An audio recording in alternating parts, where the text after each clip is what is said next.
செல்லம், உனக்காக என்ன கொண்டு வந்திருக்கேன் பாரு. ரொம்ப நல்லா இருக்குப்பா. சரி, இத அம்மாட்ட கொடுத்து சமைக்க சொல்லு. நான் மார்க்கெட் போயிட்டு வந்துறேன்.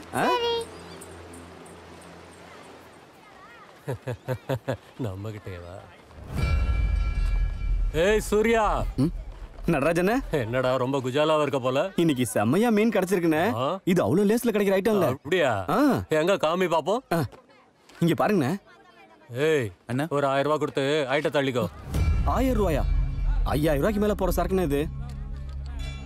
நீ சொல்றது சரிதான் சூர்யா. உனக்கு 5000 ரூபாய் சரக்கு தான் கிடைச்சிருக்கு. நான் இல்லன்னு சொல்ல. உனக்கு ஓ சரக்கு மட்டும் தான் தெரியுது. ஆனா அதை வச்சுக்கிட்டு நான் படுற கஷ்டம் உனக்கு தெரியலடா. இப்ப இந்த சரக்கு எல்லாம் எடுத்துன்னு போறதுக்கு கூலி கொடுக்கணும்ல. அவங்களுக்கு பைசா கொடுக்கணும்ல.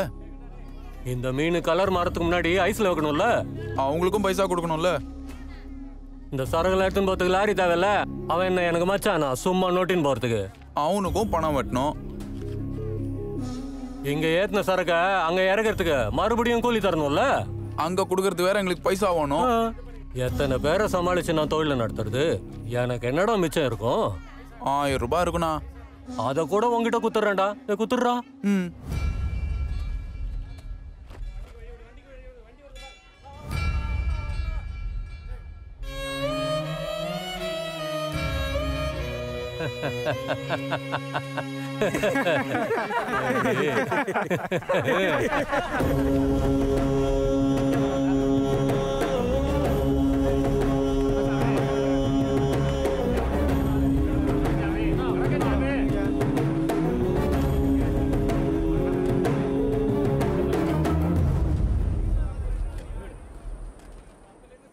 ஏடா ராமா, இந்த வருஷமாவது உன் பொண்ணு கல்யாணத்தை பண்ணிடுவியா?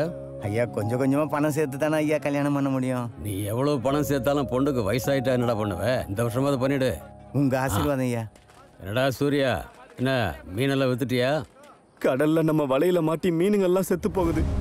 கரையில இவனுங்க கிட்ட மாட்டிக்கிட்டு நாங்கெல்லாம் தினம் தினம் செத்துக்கிட்டு இருக்கோங்க ஐயா. மீனுக்கும் மனுஷனுக்கும் இங்க வித்தியாசம் இல்லை. கவலைப்படாதடா, நாள் முழுக்க இருட்டாவே இருக்காது. சரிங்க. கட்டுப்பாடு ஜக்கையா இப்போ போதனை வேற பண்ண ஆரம்பிச்சிட்டாரு. போதனை மட்டும் இல்லடா, புரோக்கர் வேலையும் பாப்பாரு.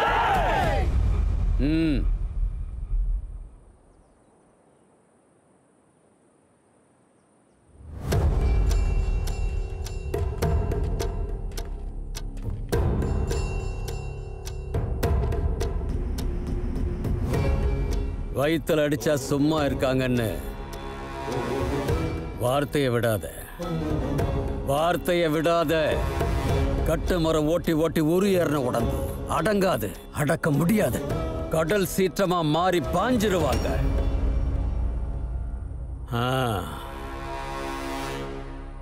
கலர் மாறுது பாரு. எதுவும் மாறலையா நடராஜன?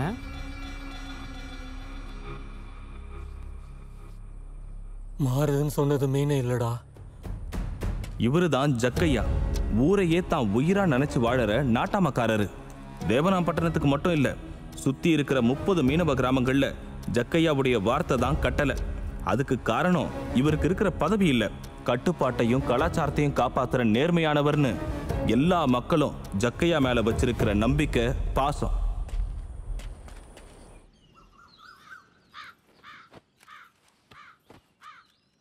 அலமேலு கொஞ்சம் தண்ணி கொண்டா.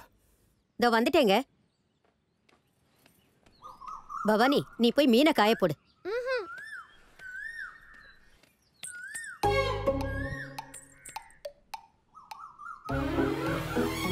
என்னம்மா? அட, என்னன்னு கொஞ்சம் புரியற மாதிரி தான் சொல்லுமா. என்னங்கய்யா, இன்னும் புரியலையா?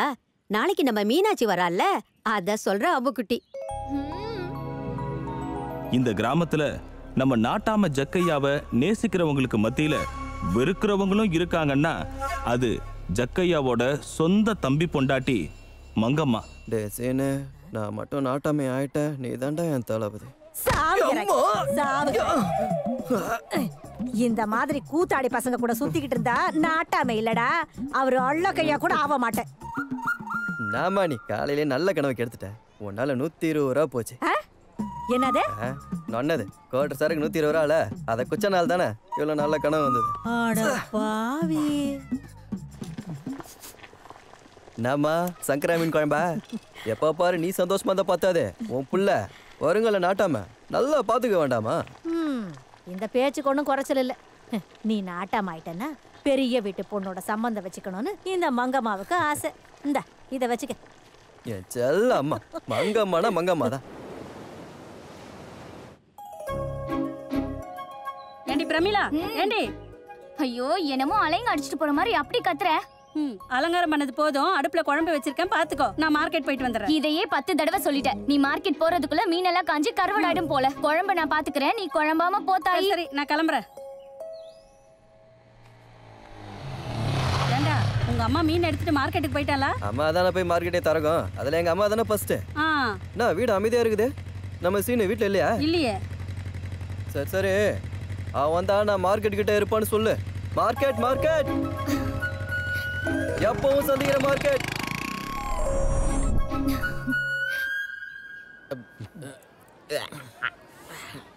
டேய் சீனு, நான் ரொம்ப அறிவாளி இல்லடா. ரொம்பலாம் அழட்டிக்காதடா, என்னை விட கம்மி தான். சரி என்னன்னு சொல்லு. அதெல்லாம் இருக்கட்டும்டா. இந்த உலகத்திலேயே பெரிய ஆளுன்றது யாருடா? நல்ல கேள்வி கேட்டடா நெப்போலியனு. எனக்கு தெரிஞ்சு இந்த உலகத்திலே எல்லாரையும் விட பெரிய ஆளு தண்ணி ஊத்துறவன் தான். இவன் மட்டும் இல்லைன்னா நம்மளாட்டும் நல்லவனுங்க எப்படா இருப்பானுங்க? அப்படின்னா நான் ஏழ்மலை தான் பெரிய ஆளுன்னு சொல்றேன். எப்போ ரொம்ப பெரிய ஆளு. ஆனா நம்மளாட்டம் பெரிய ஆளுங்கள இந்த ஜனங்க கண்டுக்கிறதே இல்லையே. ஆனாலும் மஜா கொடுக்குற இந்த இளநாட்டாமையை விட்டுட்டு கட்டுப்பாடும் சொல்ற இந்த ஜக்கையாவை நம்புறாங்க இந்த பைத்தியக்கார ஜனங்க. பாடுறா நெப்போலியா, பாடையில ஏத்துற கடவுளை கூட நம்பிடலாம், பதவியில ஏத்துற மனுஷனுங்களை நம்பவே கூடாதுராடு. அந்த மாதிரி பைத்தியக்கார ஜனங்களை நம்புறான் ஜக்கையா. என்னைக்கா இருந்தாலும் இந்த ஊர் ஜனங்க நம்ம ஏழுமலைக்கிட்ட வந்தே ஆகணும். நம்ம ஊர் நாட்டாமையை ஆக்கி ஆகணும். ஏழுமலை வருங்கால நாட்டாம, இந்த ஊருக்கே வருங்கால நாட்டாம. ஊருக்கு மட்டும் இல்ல, இந்த நாட்டுக்கே நாட்டாம ஆகுறோம். ஏய், காலையிலே மார்க்கெட்டுக்கு போனோம், சீக்கிரம் வாங்க. போலாம் போலாம்.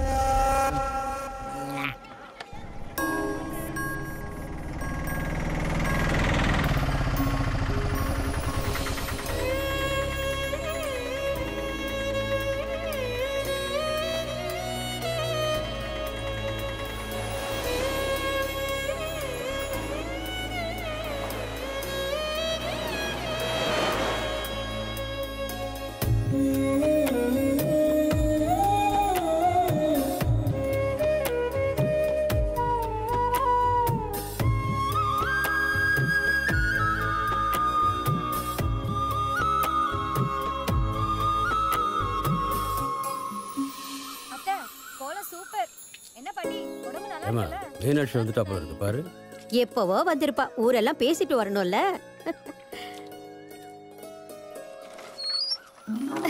அம்மா, அப்பா.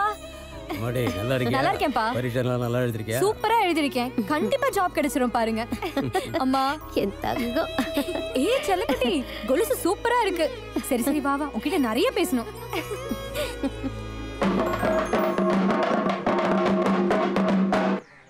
இது மூலமா தேவனாம்பேட்டு மக்களுக்கு தெரிவிப்பது என்னன்னா, திருப்பதி ஐயா தங்கராஜ் ஐயா கிட்ட முதலீடு வாங்காம அடுத்தவங்க கிட்ட வாங்க போறாருன்னு புகார் மனு கொடுத்துருக்காரு. அது சம்பந்தமா 9 மணிக்கு பஞ்சாயத்து கூடுது. ஊர் மக்கள்லாம் வாங்கோ.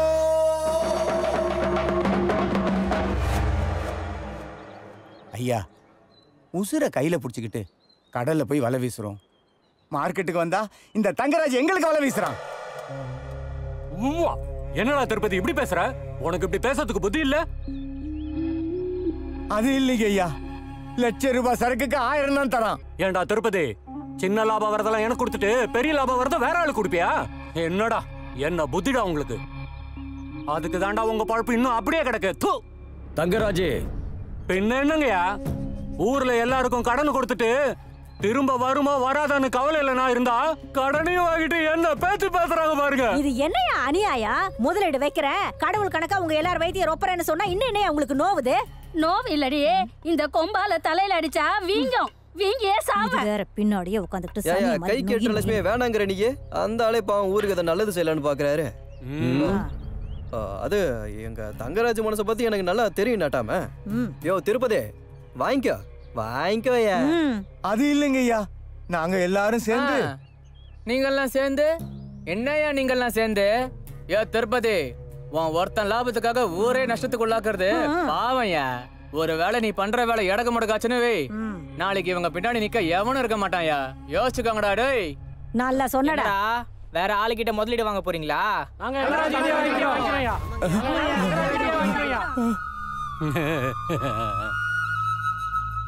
நீ என்ன சொல்ற திருப்பதி? ஐயா அவன் என்ன சொல்றது? நியாயா எங்க பக்கம் வந்துருச்சுல்ல. இங்க பாரு திருப்பதி, உங்க கஷ்டம் என்னவோ வருத்தம் என்னவோ இந்த ஊர் ஜனங்களுக்கு தெரியாத விஷயம் இல்லை. ஆனா நம்ம உழைப்பும் அவரோட முதலீடும் சேர்ந்தாதான் எல்லார் வயிறும் நிறையும். தங்கராஜ் ஐயா, முதலீடு வாங்கிக்குவாங்க, பணத்துக்கு ஏற்பாடு பண்ணு. ஆனா சரக்குக்குண்டான பணத்தை கொடுத்துடணும். கரெக்டா கொடுத்துட்றீங்க. மொத்தத்துல இந்த ஊர்ல எங்க கஷ்டத்தை போக்குறதே நீங்க தான் ராஜண்ணா. கையால வந்துட்டானுங்க. மொத்தத்துல இந்த ஊர்ல என் துட்ட புடுங்கிறது நீங்க தான்டா. ஏய் இந்தடா 6000 நல்லா சரக்கு அடிச்சு என்ஜாய் பண்ணுங்க.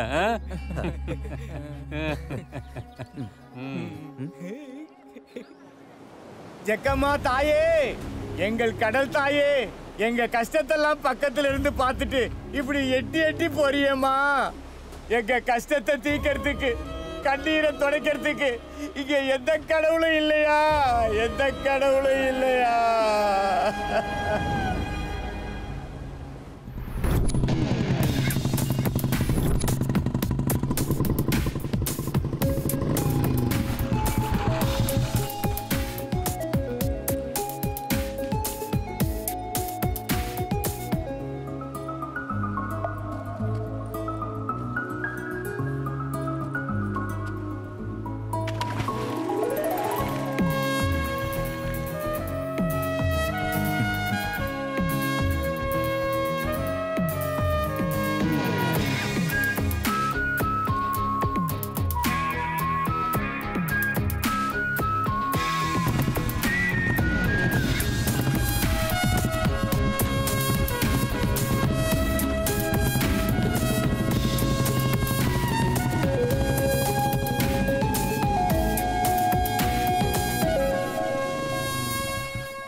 வணக்கம் சார்.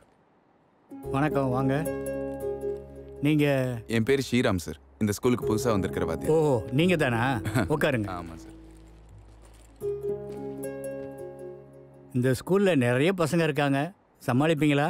ஐயோ, கண்டிப்பா முடியும் சார். சரி, முதல்ல உள்ள போய் பசங்க கிட்ட அறிமுகப்படுத்திக்காங்க.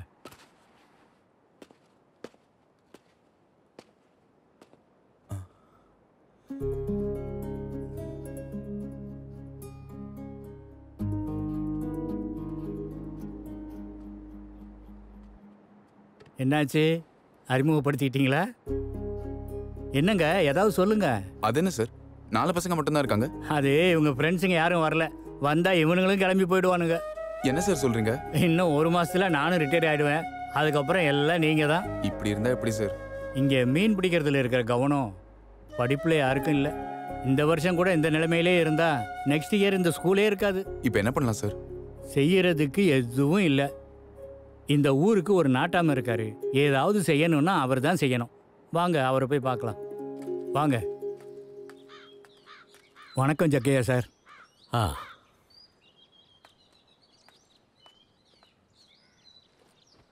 இவர் பேர் ஸ்ரீராம்ங்க, நம்ம ஊருக்கு புதுசாக வந்திருக்கிற வாத்தியார். வணக்கம் சார். வணக்கம். ஸ்கூல்ல போதுமான பிள்ளைங்க இல்லை. இப்படியே போச்சுன்னா ஸ்கூலை மூட வேண்டியதாயிடுங்க. உண்மைதான் தம்பி. இந்த விஷயத்தை நினைச்சு நானும் தினமும் வருத்தப்பட்டு தான் இருக்கேன். ஆனா அதுக்கு நாம மட்டும் நினைச்சு என்ன பண்ண முடியும்? படிக்கணுங்கிற எண்ணம் ஊர்ல ஜனங்களுக்கும் இருக்கணும்ல. இப்போ என் மக இருக்கா, அவ கூட உங்களை மாதிரி நிறைய படிச்சிருக்கா. சமீபத்தில் ஏதோ கவர்மெண்ட் பரீட்சை கூட எழுதுனா. ஆமா மீனாட்சி, மாஸ்டர் வந்திருக்கிறாரு, குடிக்க கொஞ்சம் தண்ணி கொண்டு வாமா.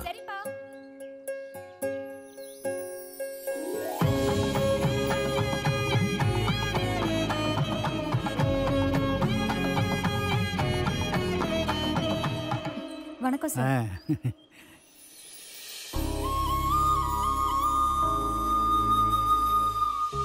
நான் சொன்னதுக்காக என் பொண்ணு படிக்கல மாஸ்டர். படிக்கணுங்கிற விருப்பம், பெருசா சாதிக்கணுங்கிற விடாமுயற்சி அவ மனசுல இருந்ததுனால கஷ்டப்பட்டு படிச்சா. இந்த ஆர்வமெல்லாம் ஜனங்களுக்கும் இருக்கணும்ல. இருந்தாலும் நீங்க சொல்றீங்களேன்னு மறுபடியும் ஊர்ல தண்டோரா போட சொல்றேன். தேங்க்ஸுங்க. அப்படியே நான் இங்கே தங்கறதுக்கு ஒரு வீடு இருந்தா நல்லா இருக்கும். நீங்களா இந்த ஊர்ல இருக்க போறீங்களா? இந்த மாதிரி பிளேஸ்ல தங்கறதுக்குன்னா எனக்கு ரொம்ப இஷ்டம் சார். சரி. டேய் சூர்யா. ஐயா. புது மாஸ்டரை காலியா இருக்கிற நம்ம வீட்டில் தங்க வைக்கிறதுக்கு ஏற்பாடு செய். சரிங்க ஐயா. தேங்க்ஸுங்க. வரேங்க. மாஸ்டர், பேக் அப்புறமா வந்து கொண்டு போறீங்களா? சரி சார்.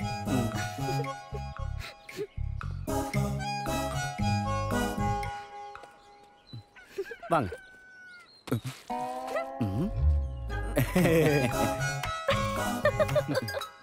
வாங்க.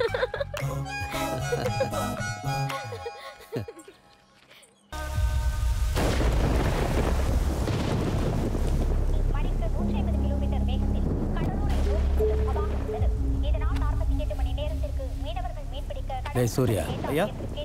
நம்ம ஆளுங்கிட்ட சொல்லி கட்டுமுறை போட்டாலும் ஜாக்கிரதையா கட்டி சரிங்க ஐயா. கரையோரமா கூட யாரும் போகணும். சொல்லுங்க ஐயா.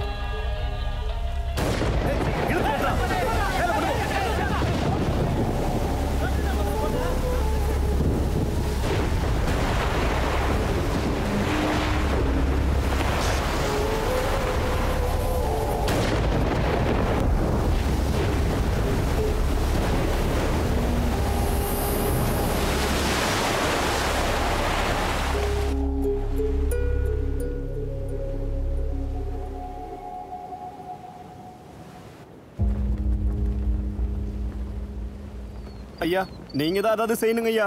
என் போட்டு புயல்ல அடிச்சுட்டு போயிடுச்சுங்க ஐயா. ஐயா, என் படகு கூட போயிடுச்சுங்க.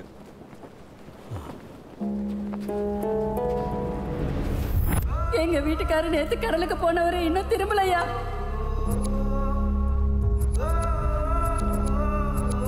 கூட பிறந்தவன் கடலுக்கு போய் காணாம போனாலும் ஒன்னால தேட முடியல இல்லையா?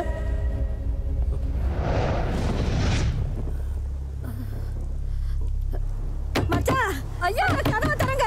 ஐயா சீக்கிரம் தரங்க மச்சான். ஐயா மச்சான். ஐயா, எங்க வீட்டுக்காரர் நேத்து கடலுக்கு போனவரு இன்னும் திரும்பலையா? ரொம்ப பயமா இருக்கு மச்சான். நீங்க கொஞ்சம் போய் பாருங்க. எதுவும் ஆகாது, நான் பாத்துக்கிறேன். நீங்க வீட்டுக்கு போங்க. நேத்து போனவங்க மச்சான் இன்னும் காணோம். நான் பாத்துக்கிறேன்னு சொன்னல, நீங்க வீட்டுக்கு போங்க. வா போலாம். நேத்து கடலுக்குள்ள போனோம்.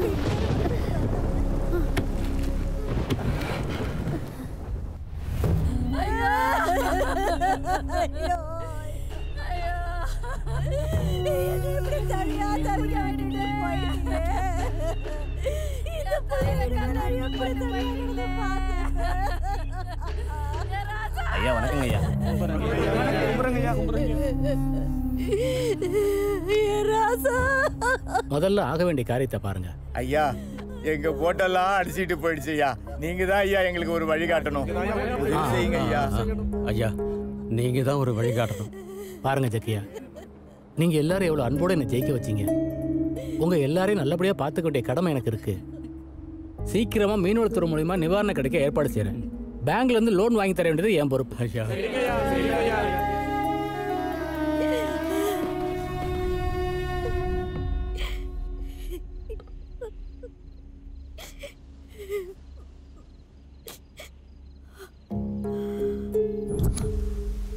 என்னங்க, நீங்க எங்கேயும் போகாதீங்க. இங்கேயே இருங்க, என் பக்கத்திலேயே இருங்க. எனக்கு வலி அதிகமாயிக்கிட்டே இருக்கு. எனக்கு ரொம்ப பயமா இருக்குங்க. நீங்க எங்கேயும் போகாதீங்க. நீங்க என் கூட இருந்தா எனக்கு தைரியமா இருக்கும்.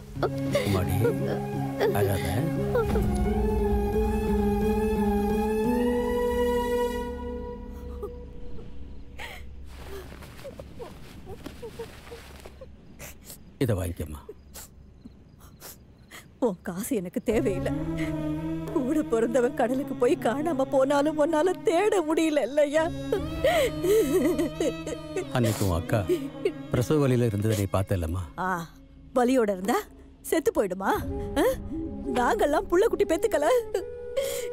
சொந்த தம்பியவே கொண்ட கல் நெஞ்சுக்காரையா நீ. மங்கம்மா என்ன உன் வீட்டு விளக்கு எரிய என் வீட்டு விளக்கு அணைச்சிட்டியே.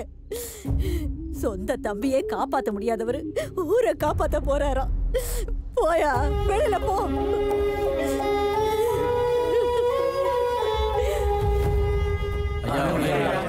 ஐயா நீங்க தான் எங்களுக்கு உதவி பண்ணணும். எம்எல்ஏ சொல்லிட்டாரு, கண்டிப்பா செஞ்சிருவோம். இருந்தாலும் இது எப்படி சார் முடியும்? போன தடவை வாங்கின லோனை இன்னும் கட்டலை, மறுபடியும் லோன் அப்ளை பண்ண வந்திருக்காங்க. கடன் வாங்குற உங்களுக்கும் அதை திருப்பி வாங்க எங்களுக்கும் கஷ்டம் தானே. என்ன பண்றது சார்? மணல்ல நடந்துறது எங்க கால் பலமா இருக்கு, வலைங்களை இழுத்து இழுத்து எங்க கை பலமாயிடுச்சு, கடலுக்குள்ள போய் போய் எங்க உடம்பு முறுக்கேறி பலமாயிடுச்சு. ஆனா என்ன செஞ்சாலும் எவ்வளவு கஷ்டப்பட்டாலும் எங்க வாழ்க்கை மட்டும் இன்னும் பலமாகல சாமி. என்ன செய்யறதுன்னு சொல்லுங்க. பாத்தீங்களா சார், உங்க எல்லார் வாழ்க்கையும் பலமா இருக்கணும்னா உங்க ஊருக்கு ஜட்டி வரணும். ஜட்டியா? அது என்னங்கய்யா? ஜட்டினா ஆத்தையும் கடலையும் இணைக்கிற ஒரு பிளாட்ஃபார்ம், அணைக்கரை. அதை உருவாக்கிட்டா பெரிய பெரிய படகுலாம் நேராக கரைக்கே வந்து நிற்கும். அதனால செலவு குறையும், வியாபாரம் பெருகும், உங்க எல்லாருக்கும் எப்பவும் வேலை கிடைக்கும். புரோக்கருங்க கிட்ட ஏமாற தேவையில்லை. அது மட்டும் இல்லை, புயல் மாதிரி இயற்கை சீற்றங்கள் எது வந்தாலும் போட்டெல்லாம் ஜட்டியில் கட்டி இருக்கிறதுனால பெருசாக நஷ்டம் ஒன்றும் வராது. இந்த ஏரியா நல்லா டெவலப் ஆகும், உங்க வாழ்க்கை தரமெல்லாம் உயரும். இது நடக்கணும்னா அரசாங்கத்தால் மட்டும்தான் முடியும். ஐயா அப்போ அது எங்க ஊருக்கு வருங்களா ஐயா? நான் வைசாக்ல வேலை செஞ்சிருக்கேன், மும்பையில் வேலை செஞ்சிருக்கேன், அங்கெல்லாம் ஜட்டி இருக்கு. உங்க ஏரியாவுக்கு கூட ஜட்டி வர வாய்ப்பு இருக்கு. எம்எல்ஏ சார், புயல் வரும்போதெல்லாம் இவங்களுக்கு லோன் வாங்கி கொடுக்கறது பெருசு இல்லை. கவர்மெண்ட் கிட்ட பேசி ஜட்டிக்கு சாங்ஷன் பண்ற வழியை பாருங்க. கண்டிப்பா செய்யறேன். முதலமைச்சரோட கவனத்தை கொண்டு போக வேண்டியது என் பொறுப்பு.